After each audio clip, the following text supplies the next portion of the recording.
All right. So to get us started, as we're all joining in today, if you can in the chat box, tell us what are some languages or what languages have you learned in school specifically? I know some of you may have grown up in home environments where English was not the first language. We're not asking necessarily that, but just what has been your experience learning language specifically in school?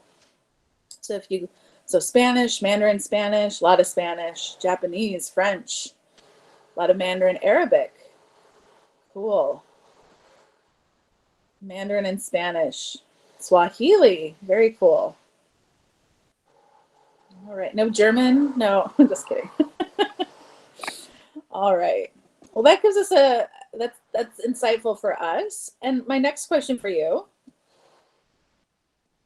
is how did your language teacher, if you think back to your time learning language, how did your language teacher use the textbook in your language class? So think about the ways your teacher was using. Was there a textbook? Sometimes teachers don't have one, so I guess that's a question as well. But if there was a textbook, how was it used? If you take a moment for vocabulary lists, short stories, acted as a backbone for the lesson. Okay, reading dialogues out loud. For reading exercises, vocabulary, reading comprehension, characters, activities. Usually tests were structured around a chapter. Right. Vocab and reading, chapter practice as well. Dialogues, articles. Okay. Vocab and grammar. So a lot of the things that you're mentioning in your chat box are things that we definitely see similar to how textbooks are used in teaching English here in Taiwan as well. So it's good to kind of remember that sort of base of what textbooks do and generally kind of how they're formatted, because I think you're going to find there's some overlap from your language learning experiences to what will be your language teaching experiences. All right. So speaking of textbooks, I want to familiarize you with a few that you might encounter. Some of you are going to be in elementary school context. And there are several sort of popular books that exist both for elementary and for junior high. This is not to say that your school definitely uses one of these books, but these tend to be the ones most commonly used. Dino on the Go, Follow Me, Hello Darby, which I've been told is now called Hello Kids, a series name change. And then there's the E-Star series. Your school might use a different textbook than one of these, which is fine. But one thing I've noticed in using some of these different books in my own experience teaching here in Taiwan is that they do follow a similar pattern. So we'll talk a little bit more about that as well. I've also included a link here for the most frequent 300 words that tend to be used or found in curriculum in the elementary level. So it might be something of interest to you. You'll find word lists essentially both in English and Mandarin. Might be good for your own Chinese language study. For the junior high, books that we often see here are the Power Up English series, iEnglish, and then just a straight up book called English. These are commonly employed and used in junior high schools. So one thing to keep in mind with books is that they are not a national mandate. So even though these books are very popular, you find them almost, I would almost guarantee that your English classroom will be using one of them. It is not actually mandated by the Ministry of Education in Taiwan, but your school might require it. And that's an important distinction to make, that your school may place high importance on the use of a book in the classroom. So there's a lot of pressure then for teachers to make sure that every page of the book is utilized, and even more importantly, every page of the workbook is completed. I'm not saying that this is going to be every teacher's philosophy or every school will have this sort of philosophy, but a lot of them do, and that's something to be aware of. Textbook use will usually begin with the third grade because that's when English language lessons are mandated to begin. And a lot of, you'll find that there'll be a series that's used throughout a school. So at one school that I worked at last fall, it was Dino on the Go. So even though I was teaching fourth grade, the third grade also used this, the fifth grade, the sixth grade. You'll find that this is the book that is used. This is the series that's used throughout the school. So you'll find that continuity. A couple of other things to be aware of. Within Taiwan, there's a real strong culture of testing. And this becomes more and more prevalent as students get older. But so where you might see a lot more, feel a lot more pressure is those of you working in a junior high. There are two particular tests that students will have to prepare for. One is called the Basic Competence Test, or the BC test. And this is the test that helps determine their high school career. There's also the General English Proficiency Test, or I don't know how to pronounce the acronym, but I've known that ETAs who have worked in junior highs in the past have often been tapped to help with test preparation, particularly for the GEPT test. There is a national curriculum, and these books, one of the pluses of them, a quick little pro, is that they do adhere to what has been laid out, like for example, third graders should know in English class. So in this way, textbooks are really helpful because they're giving us as teachers the language that we need to be teaching our students without us having to figure that piece out. If you really want to do a deep dive into this, I share with you the link. Be aware that the national curriculum is, although it's for English instruction, it's provided in Chinese. So I leave you with that caveat.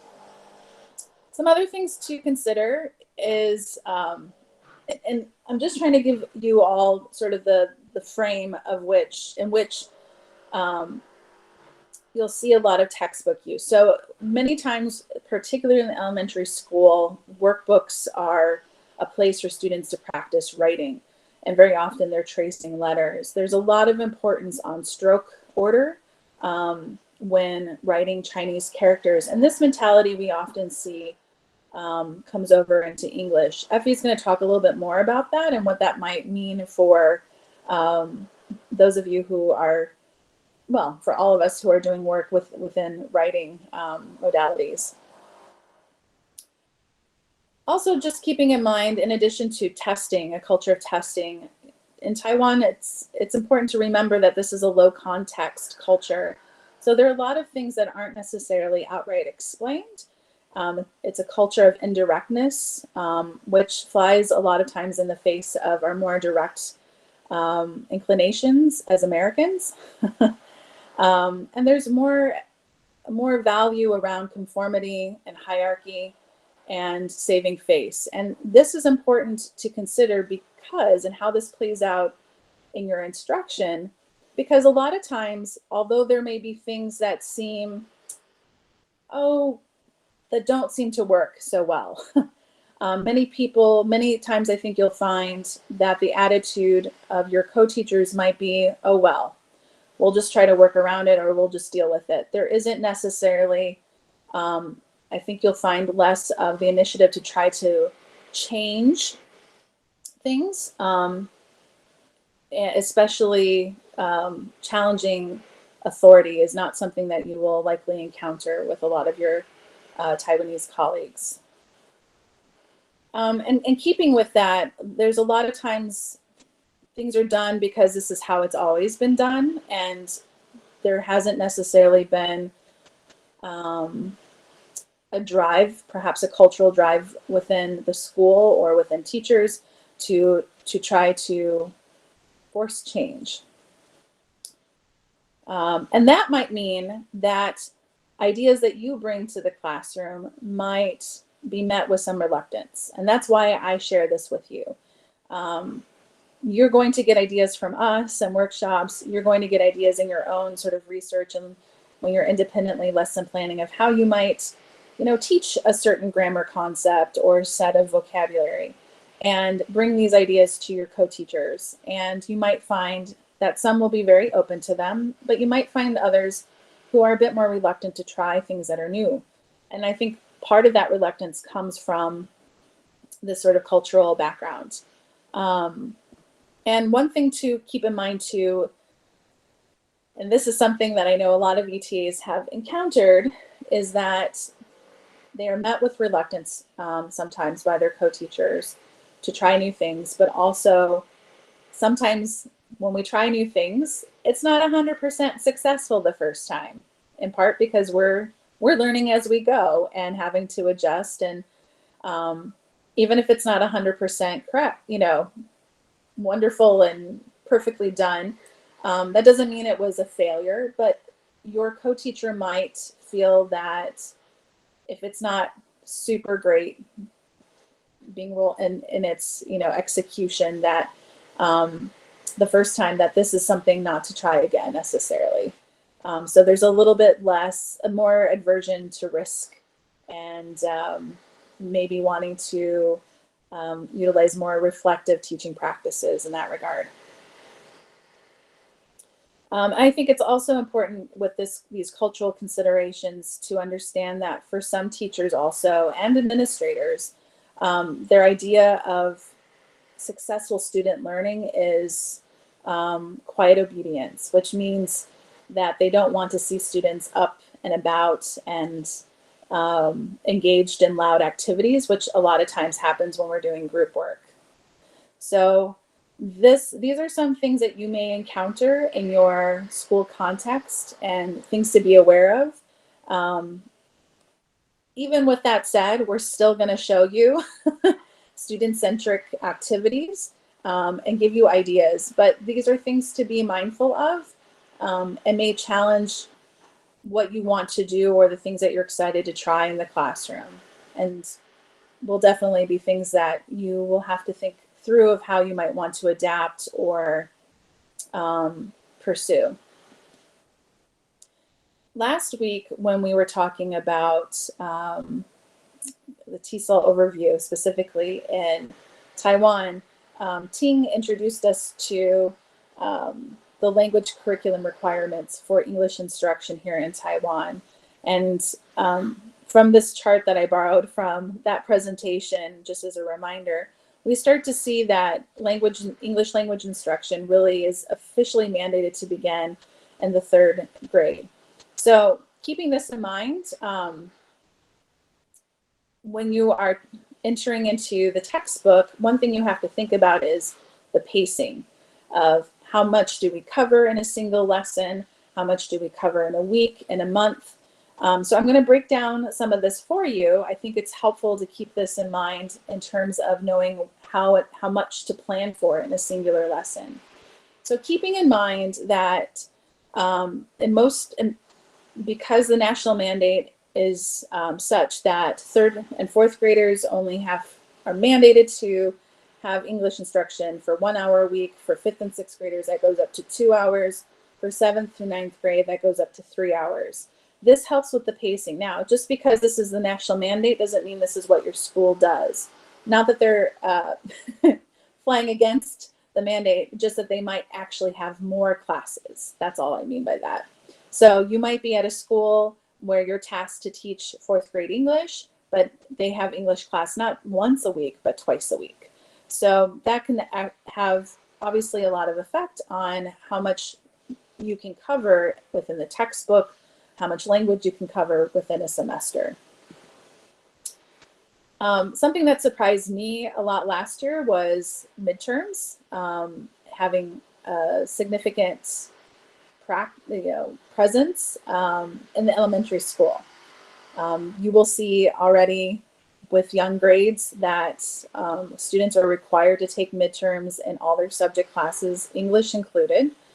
And for you, where this will be most relevant is this first midterm that you'll encounter will be around the end of October for the fall semester. And for many of you, that might be about the time that you're coming out of quarantine. So it's important to kind of understand where students are with the curriculum and in the school year, and maybe where lessons will be directed at. It's not a bad time to actually start being an in-person presence in your classes, because there's a lot of opportunity to help with review of the first 2 units of the book. In the spring, this will be in mid-April. Because there's midterms, you can also rest assured that there are also finals. And finals for the fall semester will fall at the beginning of January, and for the spring, that'll be more towards the end of June.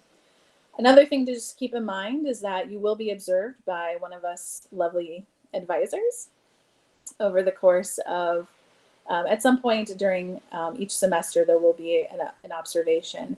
Most likely for you, that will come at the end of November, December, and for the fall. And then the spring will be more towards the end of March and in April.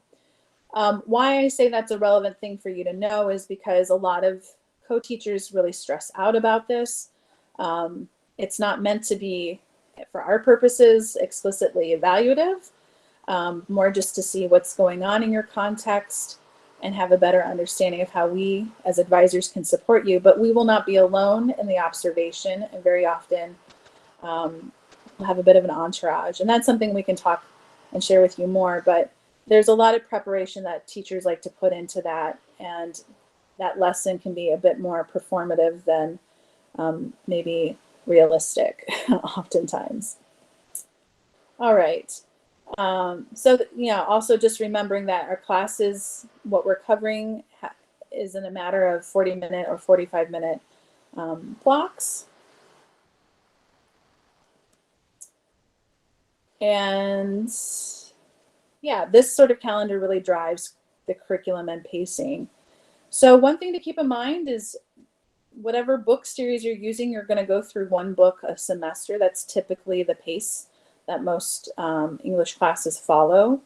And each book is composed of 4 units.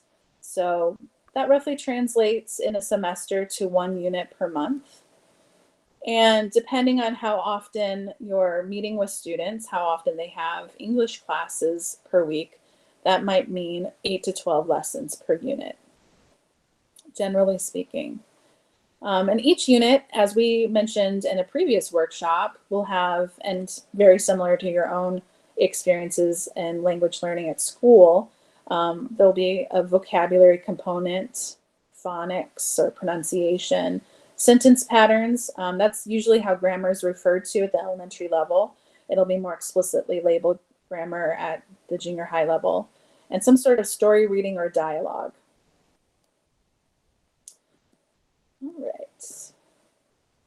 One thing that I thought might be helpful for you to keep in mind when I talk about books, the textbooks, and how we go through typically one textbook a semester. If you notice that we shared with you Dino on the Go level 1 and level 7. So according to this chart, level 1 is for elementary. Dino on the Go is an elementary book. That's a 3rd grade. That would be like the first textbook that's going to be used and most likely appropriated for 3rd graders, whereas level 7 would be for 6th grade. So this chart should hopefully, I hope it's not too confusing, but kind of helps to break down what the levels are by grade. One thing also that can be helpful to know, I know some of you, I know for me as a teacher, whenever I'm about to go abroad to work, to teach, I'm thinking, what supplies do I need to bring with me? Taiwan has amazing array of stationery supplies, which is awesome. So there's not really much that you need to worry about taking for yourself. And another really great thing is a lot of book publishing companies will have representatives that visit schools frequently and seek out teachers and are able to give away supplemental materials for free. Things like fly swatters and flashcards and calendars. And you can even request these if there's a good relationship that your school has with one of the representatives. And just a reminder, if you haven't looked at those books yet, an easy way to access them are through these links here. And again, we'll be sharing this PowerPoint with you in Google Classroom. So we provide that there for you as an easy way to access those things. Yeah, and as Effie mentioned, fly swatters are great because it's a great tool to use for activities, and we'll hopefully be able to share a little bit more with you on that later. Textbook layout. So one thing that you're going to find in pretty much every textbook when you first open it is there's going to be some dedicated space to talk about classroom language. And this is really helpful and a space for you to look at. This will help you to see what is appropriate classroom language that your students should know.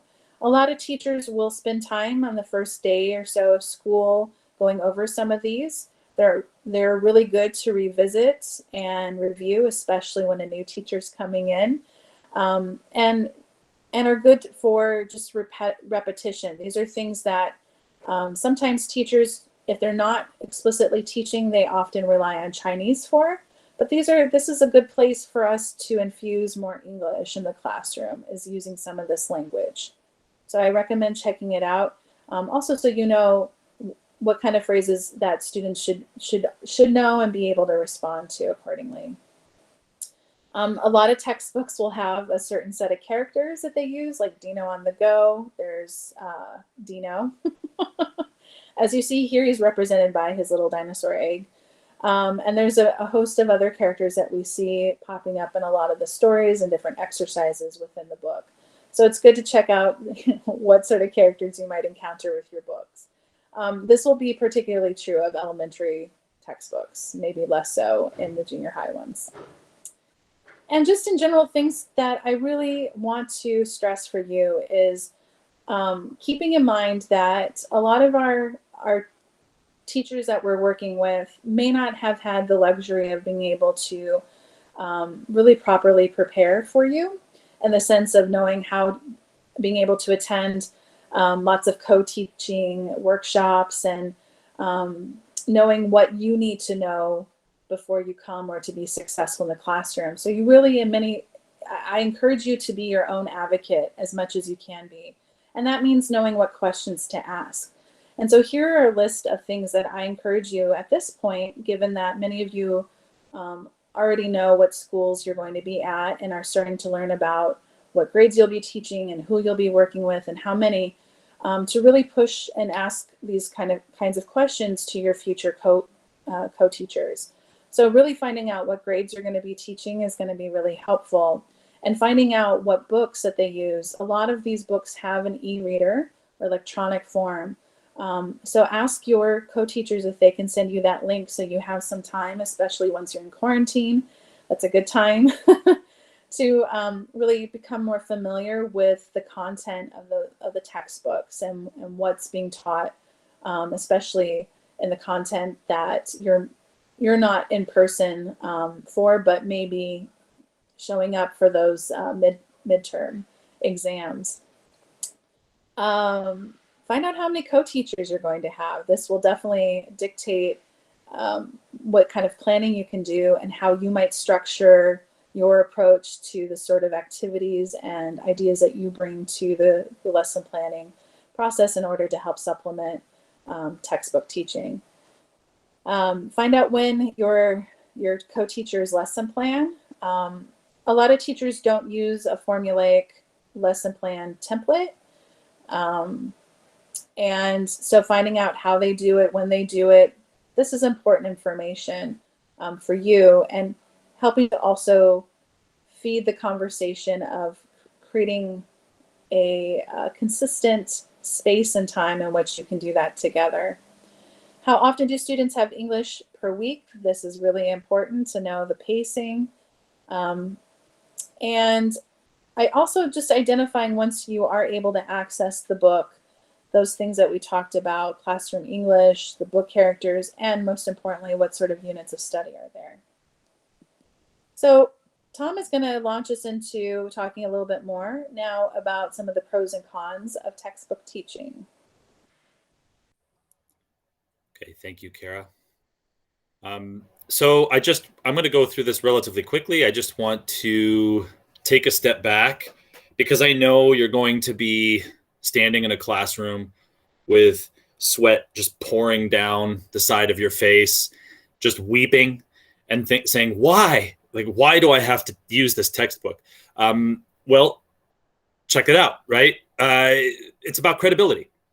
If you walk into a classroom with a piece of loose leaf paper and say, okay, let's get ready to learn, you may not be bringing the credibility with you that a nice physical textbook, right? You can touch it, you can smell it. I mean, maybe you don't want to smell the textbooks, but anyways, maybe you do, I don't know. It's about credibility, right? So that also feeds into that need for progress, right? That we all have. You know, when you get a like on a social media post, or you get a return message from somebody and you get that little spike of serotonin and endorphin, right? It's the same thing you feel when you get to the end of a chapter and you have that sense of accomplishment. That really comes through when you use textbooks. And that feeds into the students' needs, right? Especially in the context of everything that Kara has mentioned. The students' needs are taking tests. That's just the reality of the situation. And the textbooks are sensitive to that need, right? So they teach certain things that the whole system knows will be on these tests, these entrance tests. And then lastly, of course, here on this slide, it's relatively efficient, right? It can take a lot of time to print out a custom textbook. And it may end up costing more money than just buying one, you know, and using that instead. Can we go to the next slide? Just a couple more pros here. This is something that Kara mentioned and that you'll learn very, very deeply. You can adapt and improvise. So, well, like Kara was saying, it depends on what your context is, who your LET is, how willing they are to adapt and improvise whatever page of the textbook you're looking at. But it's there, and it's a foundation that you can build upon. So we already talked about cost, but you know, you get a decent return on investment if you really spend the time and energy as a student working with a textbook. And this is super, super important, especially for definitely for ETAs and ETFs, but for full-time teachers.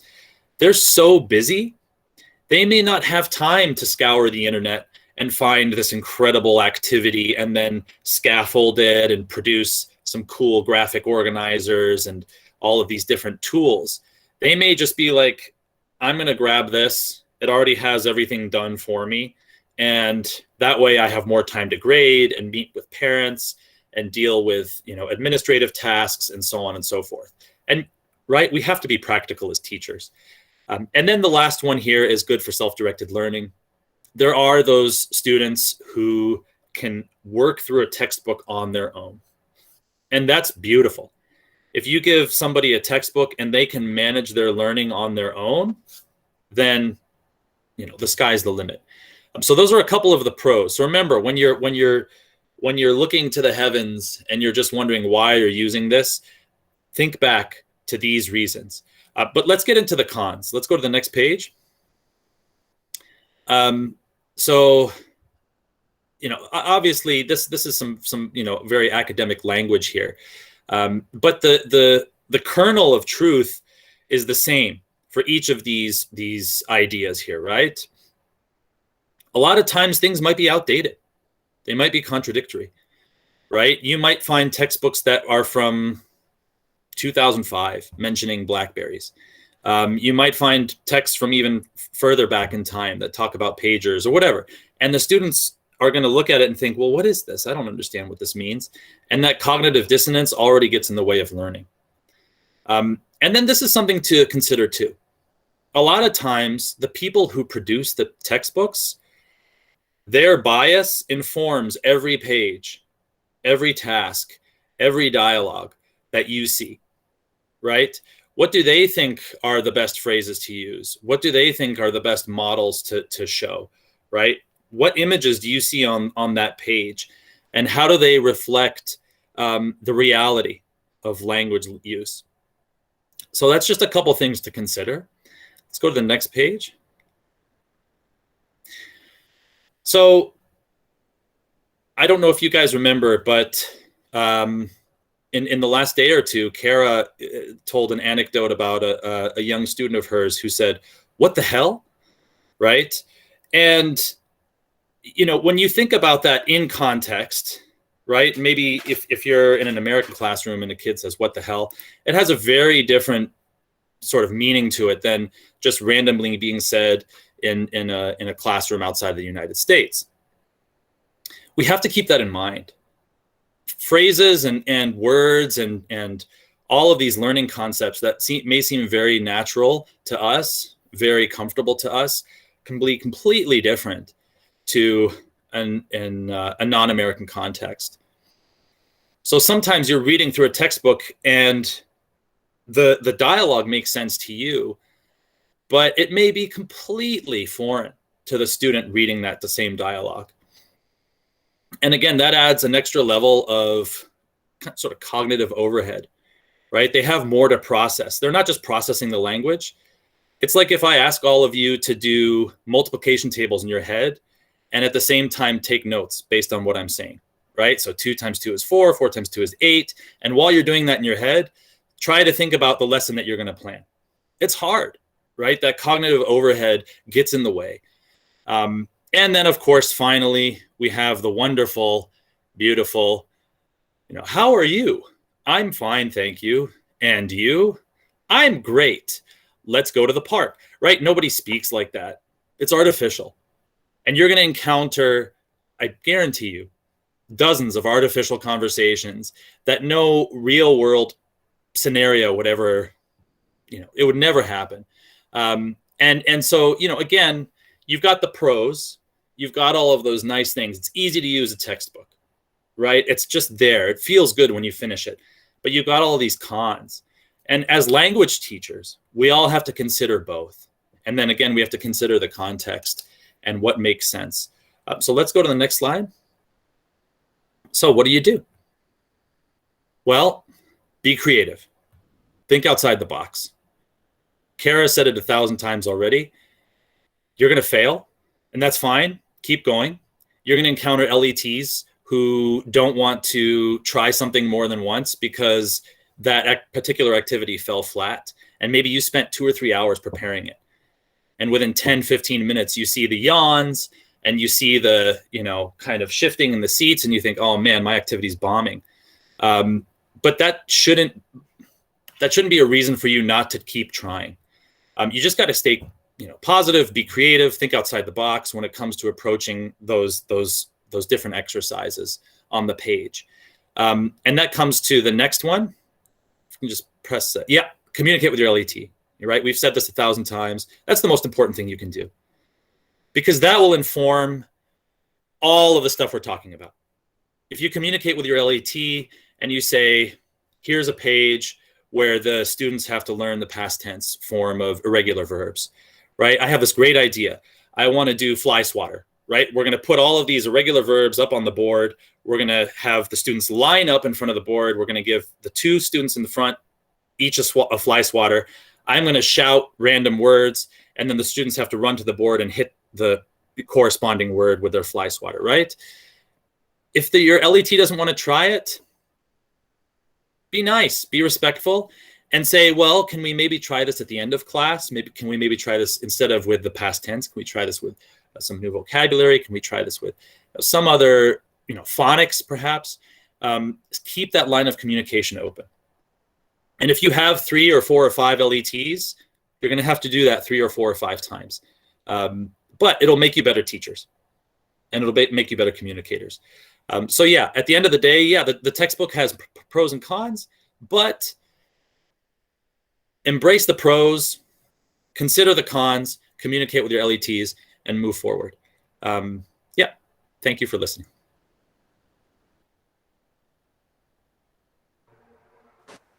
Okay, so now that we've spent time giving you context around the textbook, its pros, its cons, some cultural considerations, we want to get into the good stuff. We want to arm you with some activities that you can use and breaking it down according to the sort of categories we talked about. So first up, I'm going to introduce to you some different vocabulary activities you might want to try. There are tons out there to use. These are just a couple, and in designing what to share with you, I wanted to give you an example of something that takes no preparation really whatsoever.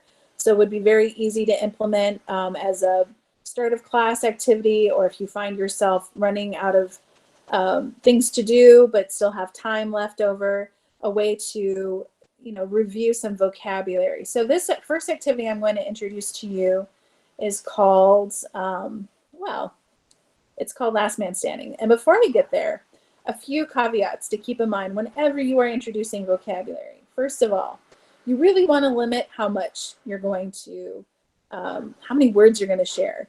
Just think about what is our capacity in our brains to like absorb new language. So we really want to keep it to a short list of maybe 5 to 7 new words in a singular lesson.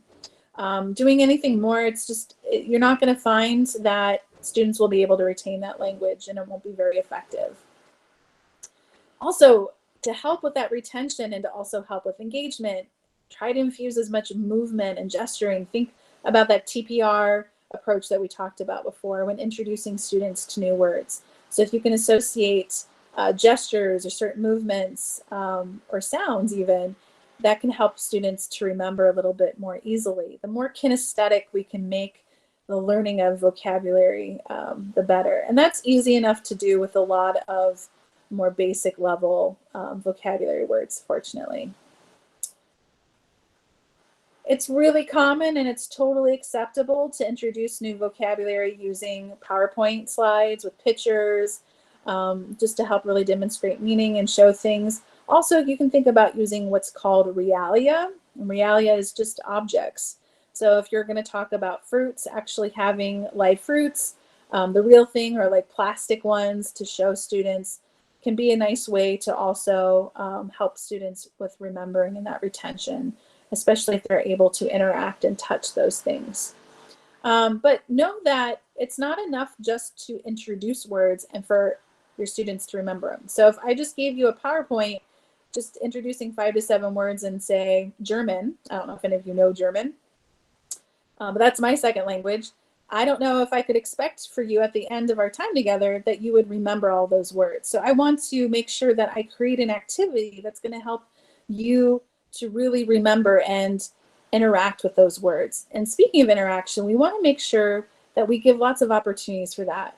Typically, studies show, and this number can deviate, plus or minus a few, but on average, about 12 or more interactions are needed for us to really have retention of new language. So that's quite a bit. And are you doing that all in one lesson? No, this is something to be repeated, right? We don't just teach one thing, one and done. But you want to make sure that you don't fall into the habit of just creating a PowerPoint with new vocabulary and then that's it. So you always want to think about what kind of activity can we do for kids to really interact with these new words. So, PowerPoint. Some of the suggested activities I'm going to share with you today are Last Man Standing. This is the first activity I mentioned to you that requires no prep. Another really fun activity is called Banana Bomb. This requires some prep, but can be easily adapted and used over, using different vocabulary. And then one of my personal favorites, and it requires a bit more preparation, but it's really also a great activity for reviewing lots of vocabulary, and this is the vocab jigsaw review. So I'm going to explain these in a little bit more depth with you guys here. So Last Man Standing works like this. You want to set it up by having students get into a circle, and you're going to name a category or a theme. Maybe your unit is talking about fruits, or maybe it's talking about different rooms in a house, or food, or professions. So you're going to name that topic. And mind you, this is after you've perhaps already done that initial, introduction of PowerPoint slides introducing vocabulary. So students should have some of these words already have been exposed to them. So they're standing in a circle, you name the category, and then you toss a ball to a student. And that student needs to say a word that's related to the theme, and then they're going to throw the ball to the next student. And this is just going to keep going. And each student who's catching the ball needs to come up with a new word that fits that theme. There should be no repetition, because if they repeat the word, they're out. So it can be a fun way to kind of keep them thinking, and it gives them a little bit of time as they're standing in that circle to be thinking of all the words that they know. And it also requires them to be actively listening so that they don't repeat a word and get out. So this is practicing listening skills. It's practicing a little bit of speaking, definitely is a lot of recall. And this is something that can take just a few minutes to organize. Getting students in a circle, you obviously don't have to prepare anything. And that's a really nice activity to fall back on. The only materials that you really need is something soft that you can throw, like a ball or a beanbag. And that's something you'll probably find in most classrooms. Your co-teacher might already have, or something that you can readily find here in Taiwan. All right. My question for you, though, is something we want to keep thinking about with all these activities is how could we adapt them? How could we adapt them specifically to online? A lot of you, your first interactions with your school might be in an online capacity. What your school might ask of you at this time might vary. And just because of the unpredictability with COVID in general, I think it's helpful to think about if you are in an environment where you do have to go back to teaching online, how you can adapt some of these. So I'd be curious if any of you have an idea that you'd like to share that you can think of how you might adapt this particular activity to an online setting. And you can share that either by unmuting your mic or if you feel more comfortable using the chat box.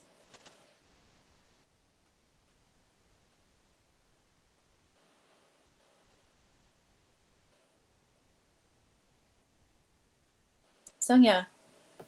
I was thinking about using some sort of popcorn method, like a student, although they can't throw the ball, can call on someone on the Zoom screen. Yeah, definitely. And just like how you raised your hand, maybe that's, you can have them utilize that function, or they could still, like you said, popcorn, they can call on somebody still. Like I could say, okay, Catherine, it's your turn. Find a word about, find a word that's related to house. And then she'll say something and then she'll be like, all right, Jackson, it's your turn.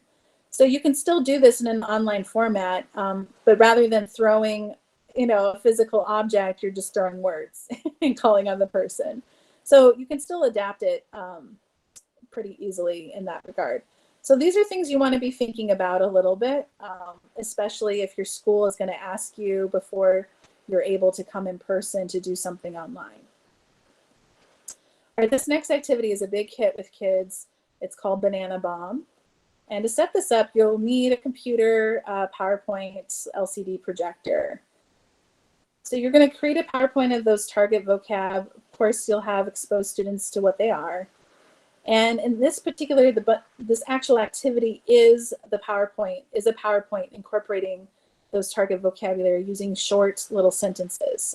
So again, a sort of target sentence pattern. And you're going to flash the vocabulary on the screen in the PowerPoint.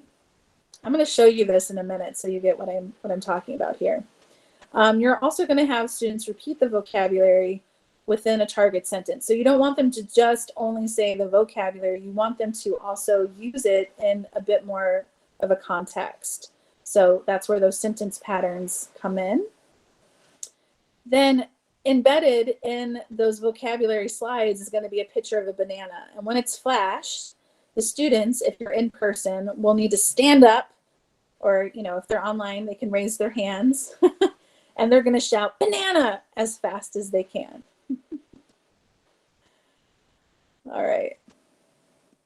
So as I mentioned, materials are just some basic things that most of us will have and coming in. Most schools you're going to find, most classrooms will have a classroom computer, so you can project onto, and an LCD projector. Some schools even have smart boards, but I don't know that you'll find that in every single classroom. And I imagine you'll become very proficient users of PowerPoint if you aren't already. That gets used a lot. All right, are you wanting to play this? So how we're going to do this is I'm going to be going through vocabulary, and I'm going to have you all unmic yourselves, okay? And so chorally, we're going to read off of the screen.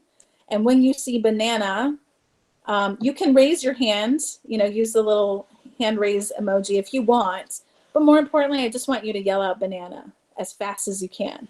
Okay? Are you ready for it? Here we go. So we're gonna use the example of weather. Okay, so we're answering the question of how's the weather. So the first one, it's Cloudy. Cloudy. try it again. 1, 2, 3. It's Cloudy. there we go. Okay. Cloudy. It's Sunny. Sunny. okay. Well, Sunny. it's sunny. 1, 2, 3. It's It's sunny. very good. It's raining. rainy. Sunny. It's sunny. So you see there's some repetition. Yeah, making sure that we're repeating some of that. Ooh, what's this one? It's Cloudy. cloudy. Okay. Cloudy. Banana. Banana. All right, Sandy, got it. Please, yeah. Here we go. It's Sunny. sunny. Okay, let's see if we can go faster. It's raining. raining. Okay. Banana. Yeah. All right. It's raining. Rainy. It's sunny. It's sunny. It's cloudy. Cloudy. Somebody, Banana. Jocelyn, I think you're the first one there. Good job. Okay, you can mute yourselves again. Don't worry. So obviously, if we're in person, it's a bit more fun and interactive because we can move around a bit and we can stand up. And it's just meant to get kids to repeat things. Repeating things is really important in language instruction, but it gets boring. So this is a way to make that sort of repetition more fun. And who doesn't love a friendly, funny-looking banana to mix it up? So you can apply this to any sort of topic that you're teaching. I recommend not just using singular words in isolation, but having a short little phrase for them to use. The more that they repeat that language, the more it becomes kind of like muscle memory. So they start to have more of those interactions we talked about with the vocab. So it's a really great way to do that.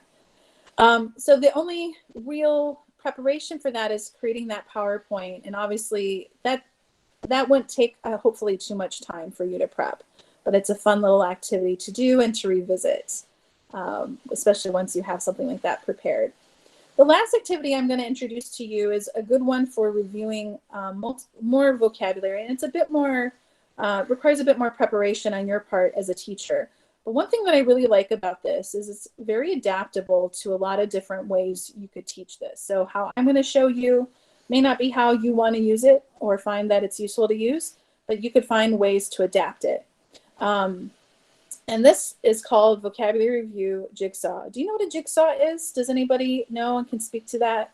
If you do, you can unmute your mic, or if you want to use the chat box. You've heard of a jigsaw puzzle, I'm sure.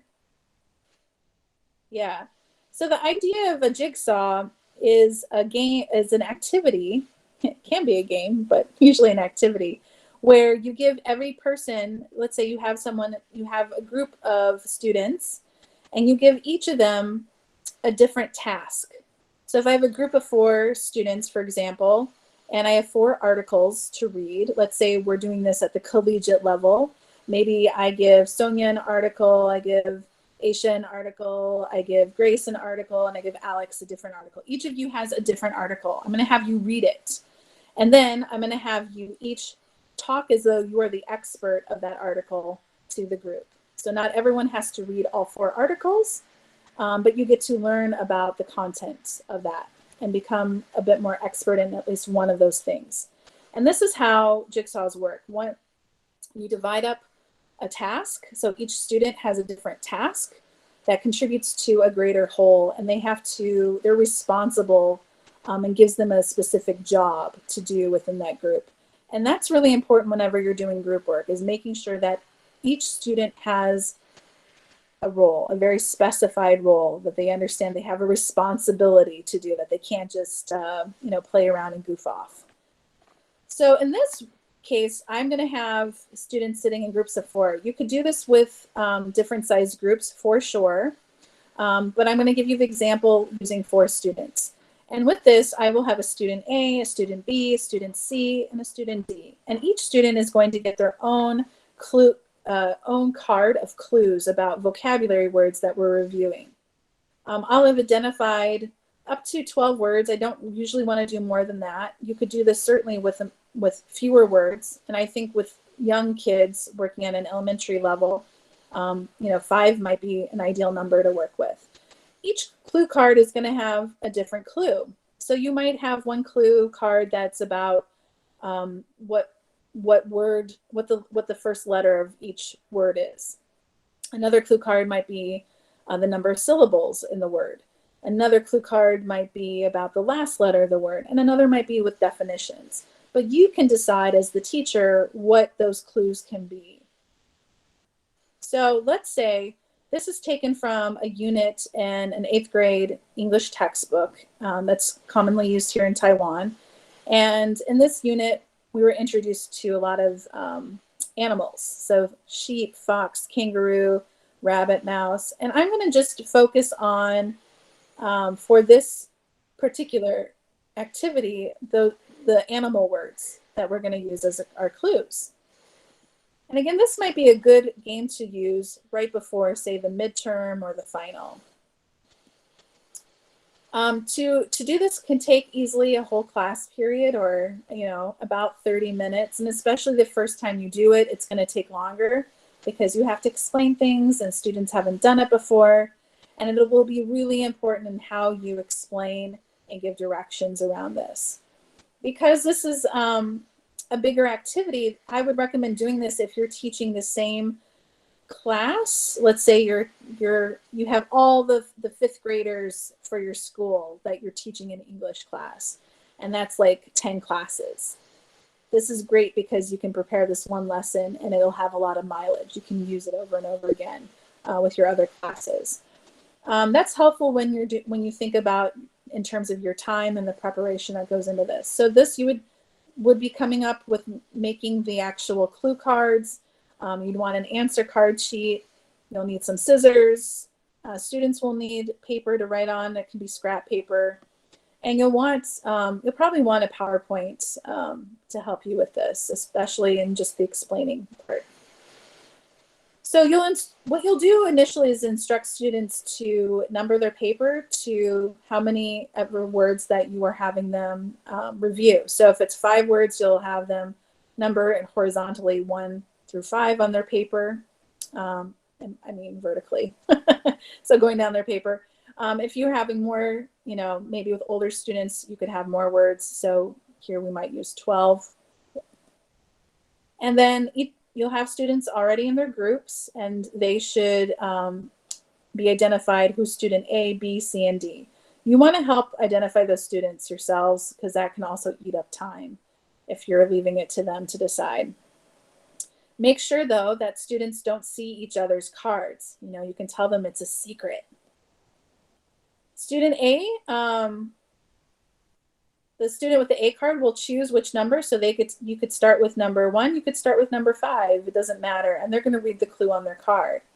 And then students B, C, and D will follow suit. So if student A says, let's start with number 5, he or she will read that clue, number 5 on their card. Then student B, student C, student D will read the clue for number 5 on their card. And as they're reading their clue off, they're going to take note on their paper next to number 5 and write those clues.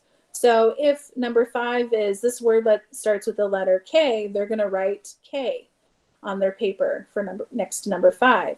If the next clue says this word ends with the letter O, they're going to write O, give some space and put O at the end.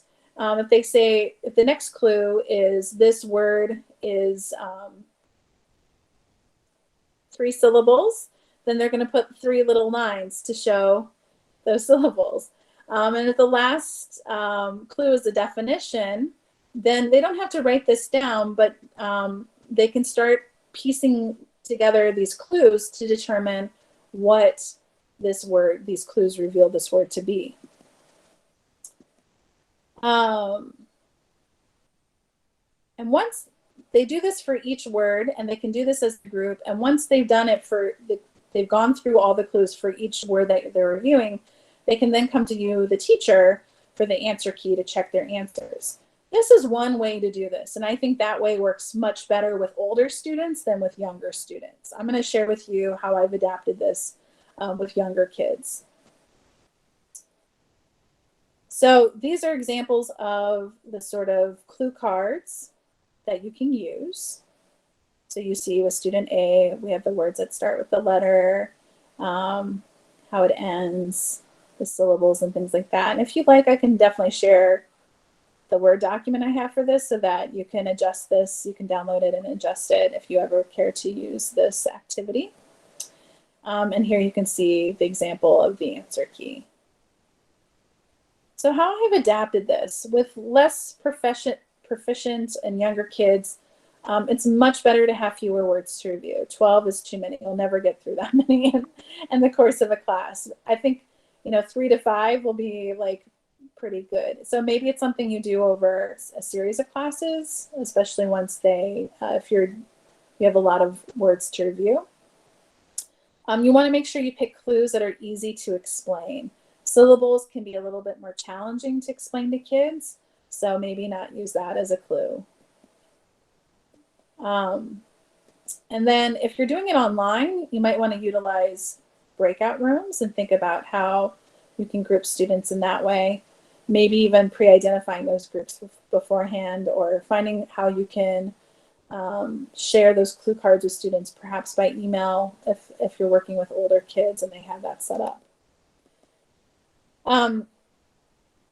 But here's how I use this when I did this at one of the elementary schools. Rather than give students, we did this a little bit more directed. So I gave kids in their small groups of 4 their clue cards, but I would yell out the number. I would tell them, okay, let's do number 1. And I would tell student A, read your clue. And then in their group, student A would read their clue. And my co-teacher would write the clue on the board to help guide them as guided practice. This is especially the first time we were doing this with students. And then I would yell out, okay, student B, now it's your turn, read the clue. And they would read their clue in their groups. And the teacher, my co-teacher, would write the clue for that number for student B on the board. And then again, I would do this for student C and student D. And then it was a competition. So they would have a moment where they could try to figure out what word it was. And as soon as they knew, they had to run back to me to check the answer. And whatever group did that first got a point. Competition games are really, really popular with kids here. Things can get a little out of hand. So it's good when doing these kinds of activities that you do set up some rules. And kind of go back to some of the things we talked about with classroom management and making sure kids understand how to behave and working, don't run, for example. But that was a really easier way to adapt it, especially with students who maybe need a little bit more guided practice rather than independence with this. So I have that shared here with you. All right. So those are my 3 suggested activities for vocabulary. There's tons out there. And at the end of our time together today, we're going to share with you some other really great resources where we found lots more activities that you can really dive into and take a look at. But next, to share more on other activities you can do with the book, I'm going to let Effie speak.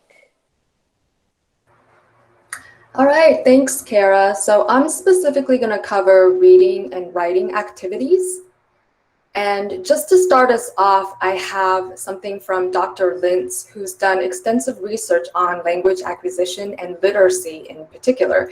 So she says that learners need to hear a word before they can say a word before they can read it, and then read a word before they can write it. So I'm going to keep going back to this in terms of reading and writing are really higher order learning processes that ideally come later on.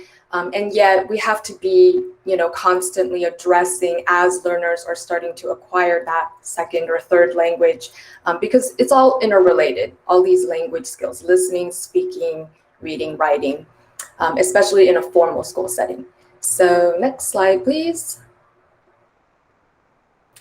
All right, so here's an example from Follow Me, one of the textbooks that you might encounter. This is level 7, so a little bit higher. And specifically, I put down 6th grade. For junior high, it would be 9th grade, but this is level 7.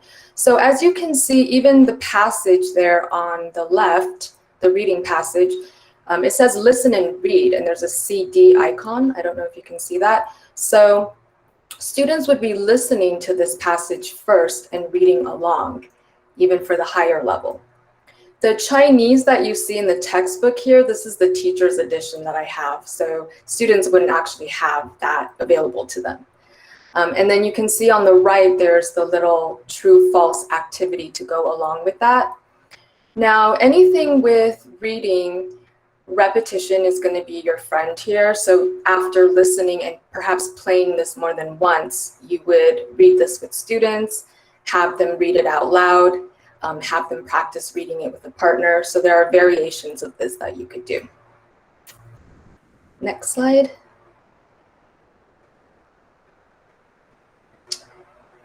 Okay, here are some more exercises that would be connected to your textbook, having to do with reading. So unscrambling vocabulary is really common. The example I have here would be unscrambling a sentence or question.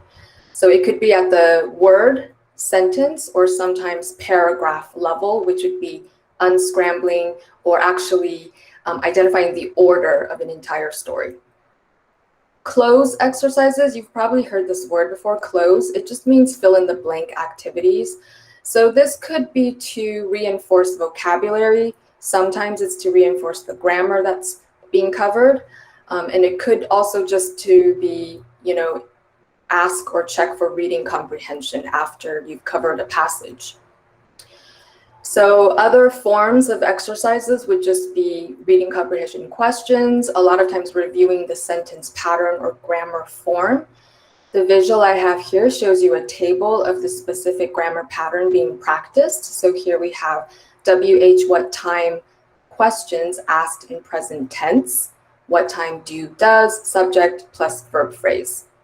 So it's spelled out pretty clearly here, and I'm going to remind you to always align your lessons or additional activities, anything supplementary that you're going to do in addition to what's provided in the textbook, align those to what's covered in the textbook, even though it might not seem the most authentic approach, because as students, especially younger learners, are still acquiring these patterns, it really helps to scaffold that and stick to more or less the plan that's been provided for you. Next slide.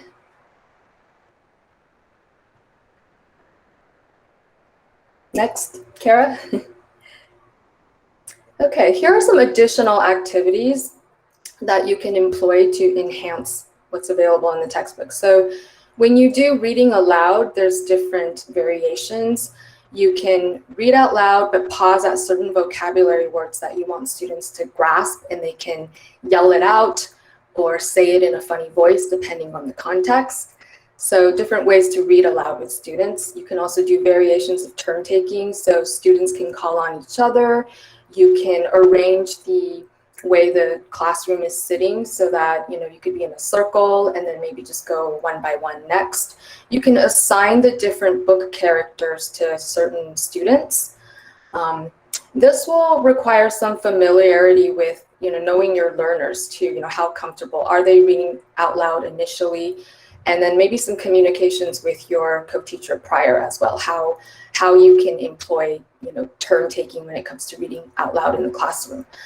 You can certainly incorporate total physical response, TPR, into the reading, so mimicking actions like verbs while doing the reading. You can also do a ball toss for turn taking, so that does incorporate some movement as they're reading something.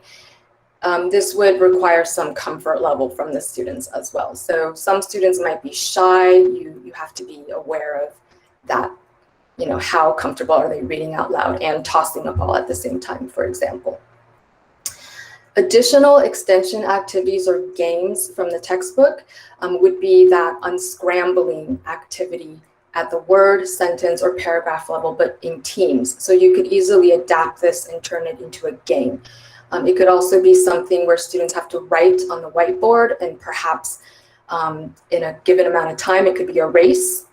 You could also do role playing, so dialogue or storytelling from the textbook. Next.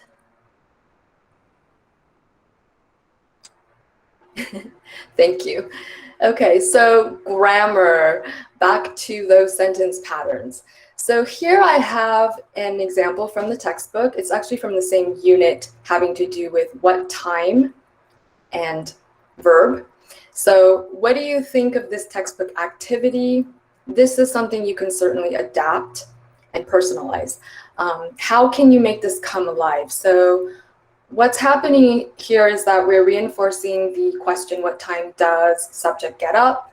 And then the answer to that. We have a visual with different times, different characters, different subjects, different activities. Now, if you can just type into the chat box or unmute yourself, what are some ways you could turn this into an activity that's more personalized, or how would you approach this?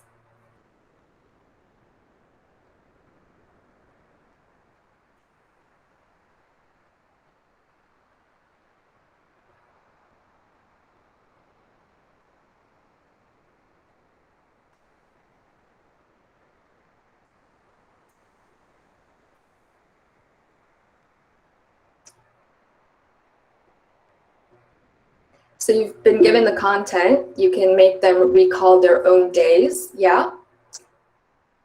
So after sort of a pre-teaching what you're going to do or reviewing the patterns, you can have students apply it to their own day in the life of what their activities are. Other ideas?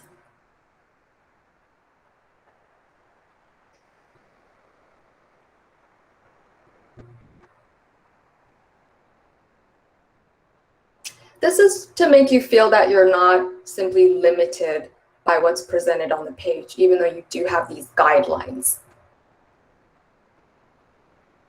Could you personalize it in any other way? What about changing the characters' names to students?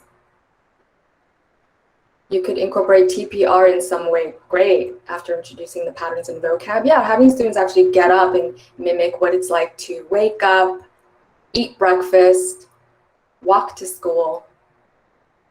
Yeah, you could actually have them create this own wheel by drawing their day, right? So some art involved. Okay, great. Next slide, and I know it's going to take a while to load. Have the students write a storybook based on their day. Great, thank you for sharing that. Okay, so again, just to reiterate, writing and reading tend to be higher level learning processes. So more up there in terms of being able to apply knowledge, evaluate, and then create. However, most of you, especially with younger learners, what you're going to encounter in the classroom with writing are literally writing. So learning to write the alphabet, writing exercises that are more or less just tracing letters and some penmanship involved. I'm going to have some examples on the next slide. Yes, Alexander? So at least to me, that sounds like it's more for elementary schools. At the junior high school level, what kind of writing should we expect them to be working on? Yeah, they're not going to be working on alphabet letters or literal writing of the alphabet. I'm going to have some examples in the next slide for junior high level. Great question. Awesome. In terms of cursive, because that was a question that came up for me, I was told that they're not going to need to practice cursive writing. So in case you were worried about that. Okay, so Kara kind of prefaced this already in terms of strokes. So if you're not familiar with Chinese character writing, the way that Taiwanese students are trained how to write in Chinese is that they practice individual Chinese characters by sequence of the strokes. So you can see on this exercise page that this has been transferred over from the L1 Chinese into how we're teaching students how to write the alphabet. So you can see, I don't know if it's a little bit faint, but you can see there's actual numbers. So like for the A, you would write it from the right stroke, 1, 2, and then 3. Now, I don't know about you, but like for the I and the J, I never dot my I's first. Yeah, they have them dot, it says 2. But I was wondering if there's anybody that, didn't follow this sequence necessarily. So in the chat box, how do you feel about this? I mean, does this feel very regimented? Do you feel there's value in teaching students how to write in sequence the strokes? I mean, the rationale I just told you, it's cultural, it's transferred over from Chinese strokes. But how do you feel about it? How would you feel having to perhaps correct students if they somehow didn't follow the sequence? I mean, this might come up. You might have an LET who is strict about this because it's what's covered in the textbook.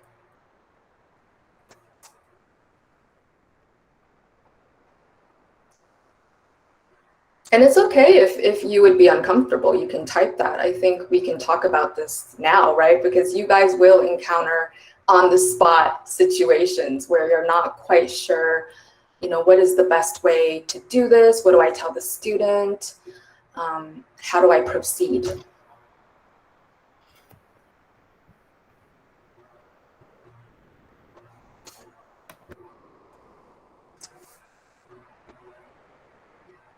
So I'm not hearing anything. I'm assuming everybody's fine with it. Just go with the flow. Okay, would we be expected to be able to tell if they've... Oh, Kelsey, I just missed your question. Let me go back. Expected to be able to tell if they've used the correct stroke order after... Yeah, so after the fact, you wouldn't be able to tell. This would be if you're like assisting with the in-class penmanship or, actual writing of the assignment. But after the fact, I agree. So the result or the product, you wouldn't be able to tell necessarily which stroke came first. I have a quick question. Sorry, Effie. I learned Japanese in school, and I had a good friend who was left-handed, and I remember the stroke order was really difficult for him. So I'm wondering if being left-handed factors into this at all, if there are left-handed students in Taiwan, and how you might approach left-handed stroke order. Yeah, great, because that would affect it in L1 as well. That would be definitely a point where communication with your LET would come into play. So if you can beforehand, ask them if this is a level that you're going to be working with. So at the handwriting of the alphabet level, this is something you can discuss with your LET ahead of time. Also, how do they feel? How strict are they? What is their attitude towards the exact sequencing for the alphabet? Kara? I just want to say that, I saw this pop up when kids were working, especially in workbooks in the elementary level, because it's a lot of letter tracing as their sort of workbook activity. And kids would become so focused and concentrated. If they didn't do it perfectly, they would erase everything and start all over. And this would just cause more delay in being able to move forward. And it was just painful to watch as well. But I also saw that my LET was really strict about it and would make corrections for things that I felt were just fine and weren't exactly perfectly. And there were times where I was even corrected in how I spelled things. For example, I often don't put a little tail on my T, my lowercase t, when I spell it, but that tail is really important here. And so if I spelled something on the board and it wasn't, following this order or looking exactly the same way, my LET would go over it and make those corrections on the board. So something just to think about that might happen to you as well. Yeah, this really ties back to what both Kara and Tom have already alluded to, which is those cultural considerations and then textbook considerations as well, that, you know, you do have these institutional aspects in play, and you as an ETA coming in to support and assist a class, you know, what is your role when it comes to this type of authority that's been established? So I don't have a black or white answer, because you're going to have certain nuances in certain situations. So right now, just echoing back to what both Kara and Tom have said, communication is key with your LET. So hopefully you would have established some, you know, questions and approaches and gotten a sense of how your LET does certain things in the classroom. Okay, let's go on to more writing activities beyond just penmanship. So as Alexander already asked, you know, what could we expect for certain higher levels? I don't have a junior high example at this point, but, you know, if you want to email me later, I actually have more experience teaching college level writing or just more advanced writing. So I can certainly provide more feedback on that. But in terms of level 5 writing, which is what we have here, so you can see still not a lot of creative, independent, like narrative writing or open response writing. It's still pretty much a template that you follow. So this is good because it's kind of like training wheels before students are ready to write more. So on the left, we have, you know, again, it's that reinforcement of the sentence pattern. This is my, and then relative. And then it looks like this particular lesson is reinforcing the use of adjectives to describe family. So challenge time, show and write. In Chinese, the suggestion for the teacher is to have students actually provide their own family picture as homework and do what the textbook page is showing here. So actually do this as a homework activity. So provide a picture of their family, describe one family member, practice the sentence pattern, give the adjectives, that kind of thing. You could certainly make this come alive more in the classroom, or if you're introducing this as the homework activity, there are different ways you can do this. Lots of adjectives that you can play around with beyond what's given in the textbook.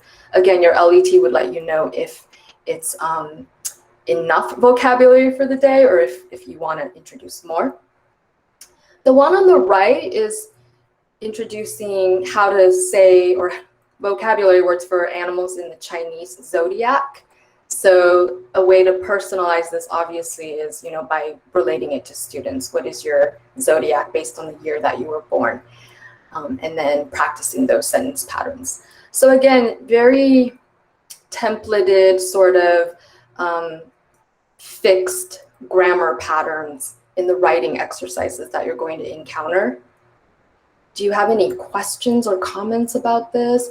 I actually think there's benefit to this, even though it's not the most authentic, because I've spent a lot of time teaching grammar, and I find that a common mistake is that you kind of start introducing more advanced patterns or terms that students are ready for.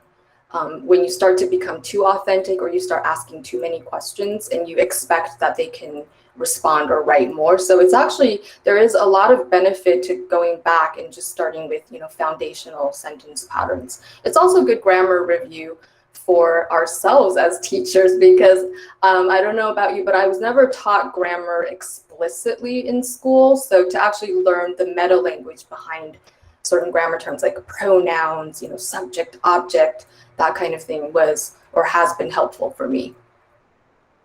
Okay, next slide. So tying it all together for reading and writing, just keeping in mind that your activities and tasks, they should be aligned to lesson objectives. Whatever games that you play, if they're intended to support textbook learning, it should be connected to the objectives or the pattern that's the focus. And then, as I've already mentioned, introducing new sentence patterns not covered yet or new vocabulary, it may really be confusing for students, even though you're trying to just speak authentically, or you're trying to get students to communicate at a more communicative level and not just have them repeat things from the textbook. However, an example I give is if you're just focusing on present tense WH questions, but suddenly you shift into past tense and maybe that hasn't been covered, that can be disorienting for students and it can veer away from the objective. So you want to be mindful of that. And then both reading and writing involve higher order learning processes. So for younger learners, it is very worthwhile to go step by step, to scaffold, and constantly, pause and check in for understanding. So don't expect that they're going to be able to produce an answer or their own version of a story when they're not ready to. Now, I haven't covered, the entire breadth of what you guys will be encountering or working with in terms of reading, writing, but there's definitely more room that I can cover later on, and feel free to reach out to any of us. We do have more activities that we're going to share, so I'm going to go ahead and pass the baton to the next presenter. Thanks, Effie. Okay, so I'll be covering phonics. Here's a nice boilerplate definition of phonics. But if we go to the next slide, something a little bit more approachable. So yeah, there you go. And I might say the word phoneme a couple of times. I know that some of you know what that means just because I saw it in the chat a couple of days ago. But I'll just put a quick definition here. I'll put the word there, right? Phoneme. And phoneme is basically, the smallest producible sound in English, in any language, right? So, for example, the k in cat. Okay, so just forgive me if I use that, but there you go. Phoneme, smallest producible sound in any language. So the k in cat, or the in cat, or the t in cat. So yeah, that's what phonics is all about. Let's go to the next slide. Why teach it? Well, it's in the textbook. There are phonics sections in almost all of the textbooks that you'll be teaching from.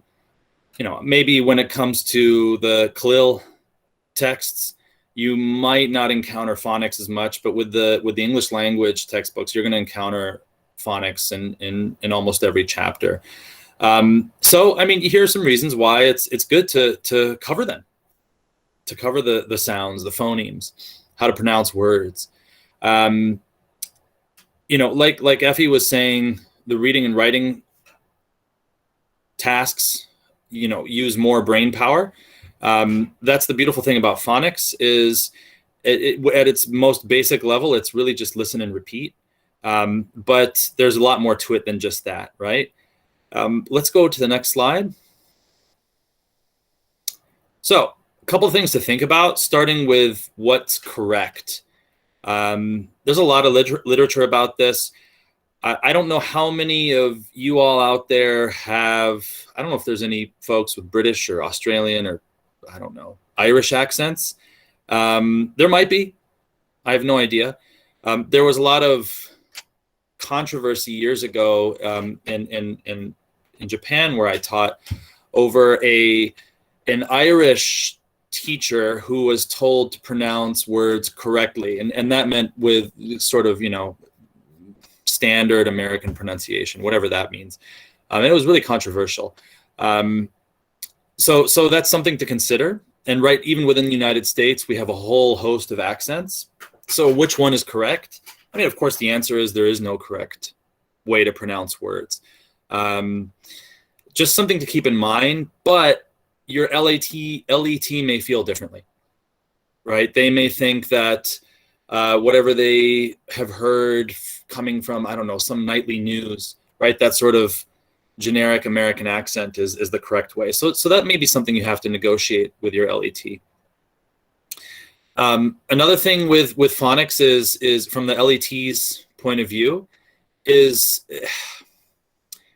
they may not feel comfortable pronouncing words. They may, I don't know, they might count on you to pronounce words correctly because they may not feel comfortable pronouncing certain words that just don't exist in non-English languages.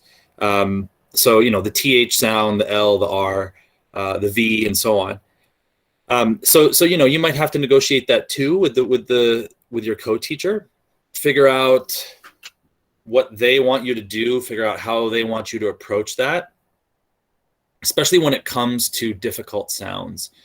So just, you know, keep these things in mind, and of course, you want to make it interesting and fun and meaningful, right? So you know, let's go to the next slide, and we'll talk about that a little bit more.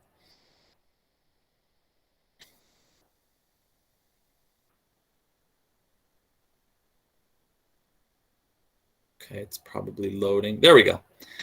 So a couple things to keep in mind, right? I'm gonna get uncomfortably close to the camera here. Obviously, you don't want to be this close to your students when you're in class because it's really going to freak them out. But you know, if you're teaching online, I think it's okay. Just be very articulate with the way you move your mouth, and you can exaggerate. You know, like the word cat, right? A lot of times, non-native English speakers, they don't do the ah, right? So you can really exaggerate at that. You know, make sure you are drawing attention to your mouth.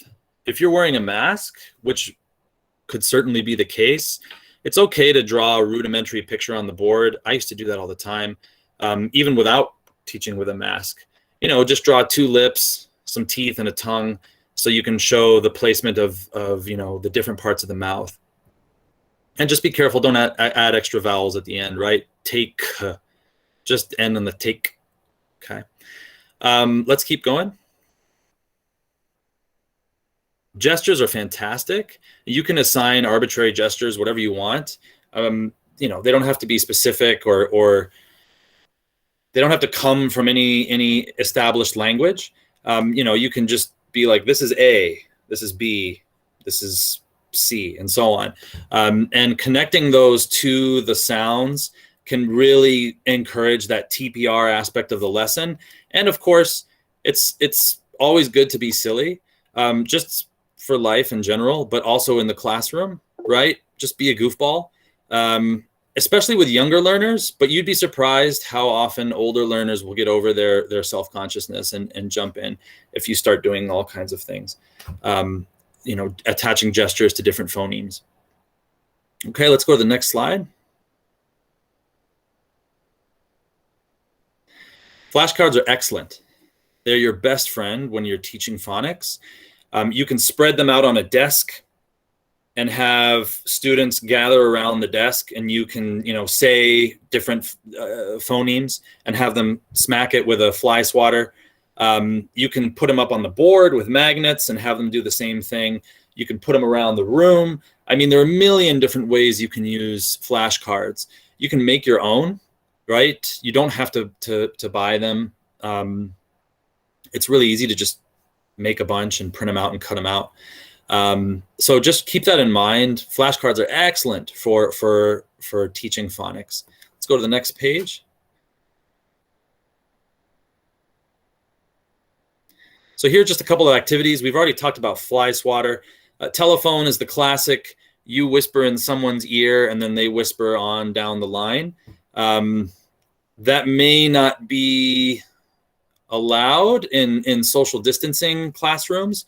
It just depends. Talk with your LET, right, before you get into it.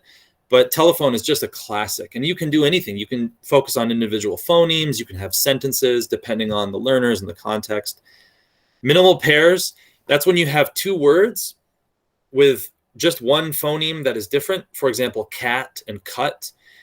And you can write those and up on the board, you can project them on the board. You can hand out worksheets that have branching trees. And as you go and read through each pair, right, you read cat, cut, the students have to circle which one you read, and then you go on down the line, and they're supposed to arrive at a specific word at the end. And finally, especially maybe for older learners, tongue twister competitions are fantastic. I mean, really anything you want to do with tongue twisters is great.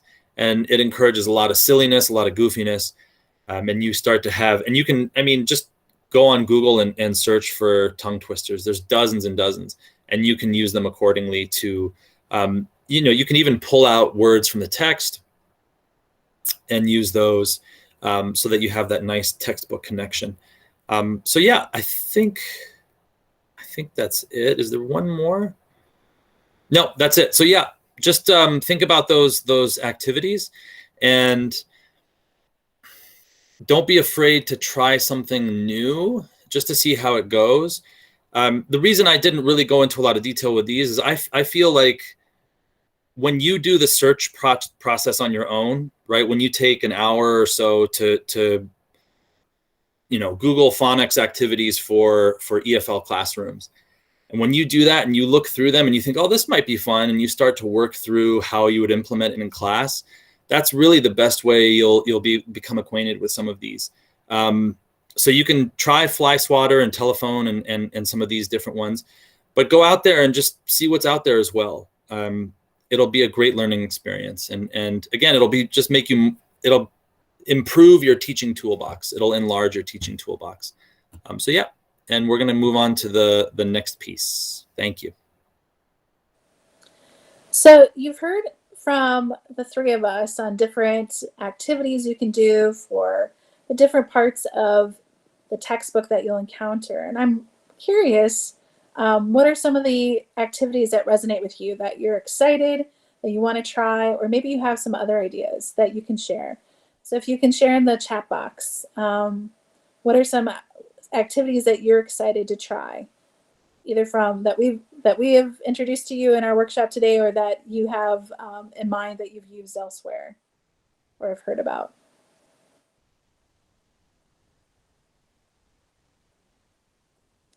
The Fly Swatter sounds fun.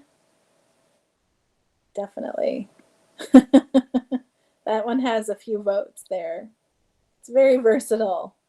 Tongue Twister and Banana Bomb, for sure. Last Man Standing. Tongue Twisters. Banana Bomb seems like a party.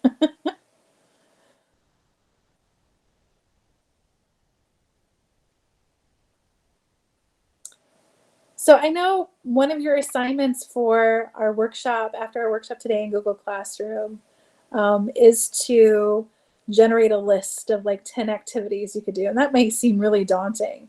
I think more advisable, I'm not so concerned about the number. I don't know about Tom and Effie, but personally speaking, I do think it's really useful to have a small toolbox that you can, of activities that you can, quality is definitely important over quantity, but having a small toolbox that you can just pull activities from for those times where the class is lagging, or you find that you've run out of material to cover, but you still have 10 minutes of class time.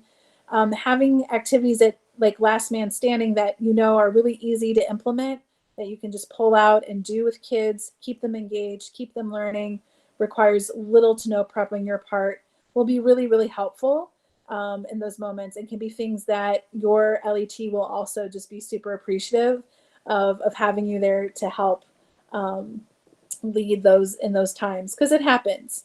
And especially too, if you do try something that's a bit more ambitious or new, and as Tom mentioned, like it's bombing, it's not going according to plan, and you kind of have to scrap it, having something else you can do that's a little bit easier to try in your back pocket can be really helpful. So I encourage you to take time, and I know right now it's just really super busy for a lot of you. A lot of you are still working, and we're so appreciative that you can come to these workshops live even. And we know, but come quarantine, you will probably have lots of time on your hands, and that'll be a really great time for you to maybe dive a little deeper and start building that toolbox for yourself. And to help you with that, I want to share with you a couple of great resources. So when Tom talks about searching, we're all going to be there at some point in our lesson planning, scouring the internet for good ideas and whatnot. And if I can point you to a couple of good places where you're going to find some really rich materials that'll be really helpful. And this is one of my favorite ones. It's called The Monster Book, and it's available for free online through americanenglish.state.gov. American English is an amazing resource. They have a host of resources for teacher professional development, as well as for things you can do and try in the classroom. They have webinars, they have a magazine, and they have this wonderful resource that you can download for free as a PDF file. And this is the link provided here for you to access that. It is chock full of great activities. It breaks things down very simply in how to implement it, tells you step by step, gives you the materials list, and it will even tell you what level and age group it's most appropriate for, which I find really, really helpful. And it also is broken down in terms of, is this a good activity for vocabulary, for phonics, for reading, writing, practicing those different modalities. So I think it's a really good one to have on hand and bookmarked and go back to frequently. Another good one, and maybe this is something Tom can speak to, having worked with the JET program. JET program is similar to Fulbright, but it's specific to Japan, and puts typically young Americans, although maybe other nationalities, I'm not so familiar with it, in the classroom and co-teaching situations. And they have generated over the years their own resources, including this teaching materials collection. This may seem a little dated, but these are a lot of things. A lot of these activities have been around for a long time, and they're good. They're that good that they're worth hanging on to. Yeah, Tom has said it's a lifesaver. So this is a way. The link here will allow you to access it, and this is another good one. It's an inventory of go-to strategies. So among these three sort of online resources, I think you'll be able to find just a really rich source of activities that you can implement and use and come back to.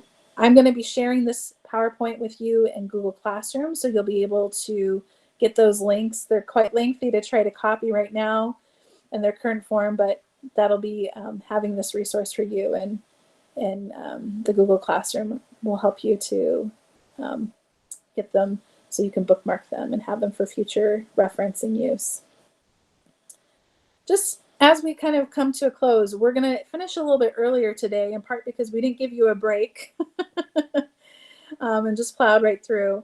But I want to kind of take it back to whatever you do in the classroom to kind of have a checklist for yourself and to make sure you're doing among the following. Making sure that whatever you create is something that's going to be of interest and engage and relate to your students. And that might seem like a well, duh, but make sure that it's not just of interest and engaging to you. So make sure when you're planning things that you do keep your students in mind, not just yourself. Sometimes we can kind of forget. We want to make sure that in that activity, we're providing some meaningful interaction for our students. We want to give students an opportunity to really practice language. And the more we can allow them to interact, especially using pairings and small groups, we're giving them more opportunity to practice that language without being on a big stage. So if you remember what we talked about with the affective filter, kind of lowering their anxiety and giving more room for them to make mistakes without it being so performative. We also want to make sure that students are able to make their own language connections. So when we're creating these activities, if we can try to give them some space to process and take ownership of that language, that's a really powerful way for them to build fluency. We want to make sure as much as we can that we can incorporate multiple modalities. It may be not always feasible to incorporate all of them. It may not be possible for every activity to be a reading, writing, listening, and speaking activity, but if we can have more than just one modality addressed, within an activity, that's really a powerful way for them to gain even more language practice. And again, the more modalities that we're able to incorporate, the more retention we can find with their learning. And we want to also push our students past just remembering and understanding and comprehension. We want to make sure that activities that we are utilizing, yes, that they're fun, but that they're also allowing students to really apply language and create and be creative with language. I think a lot of the activities that you're going to find that are readily accessible on the internet, they're fun and they're engaging and they check off those boxes. They may even address certain modalities, but do they really push students to apply and to use that language to take more ownership over it?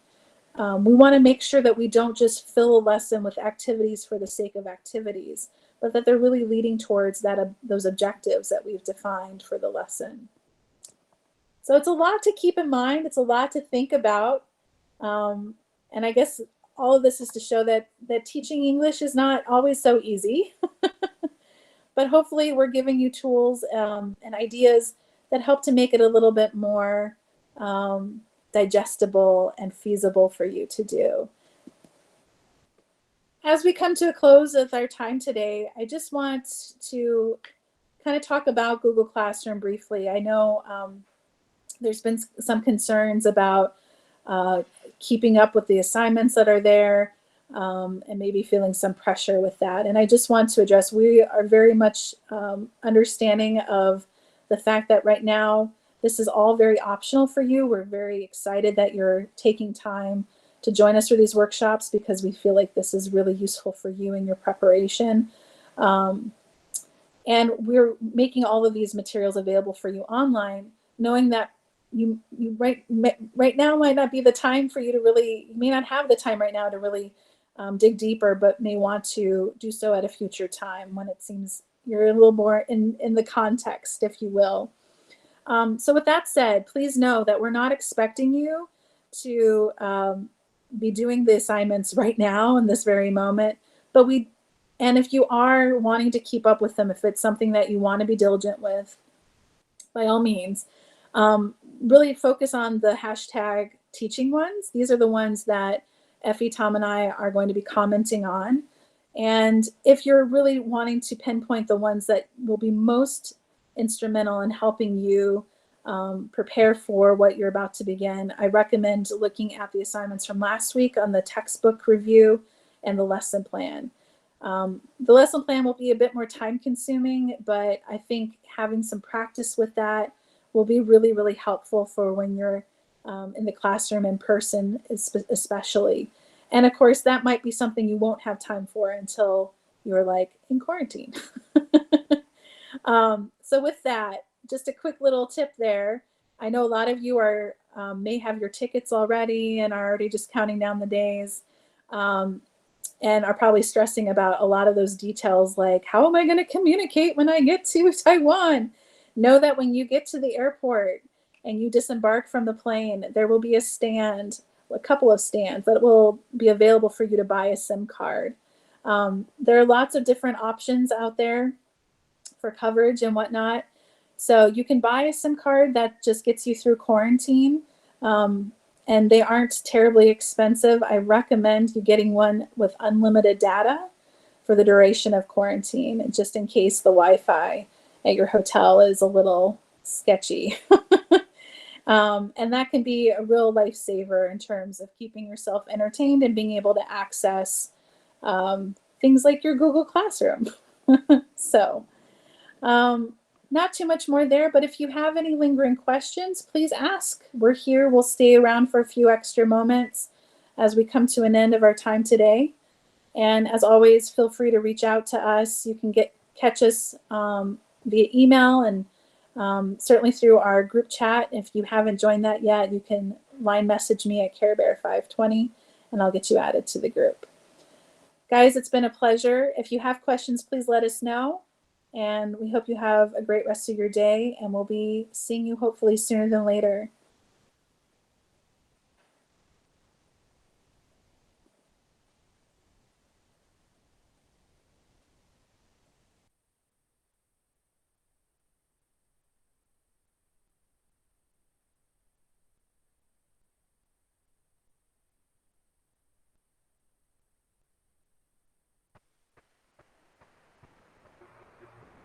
I didn't hear any construction noises at all, Kara.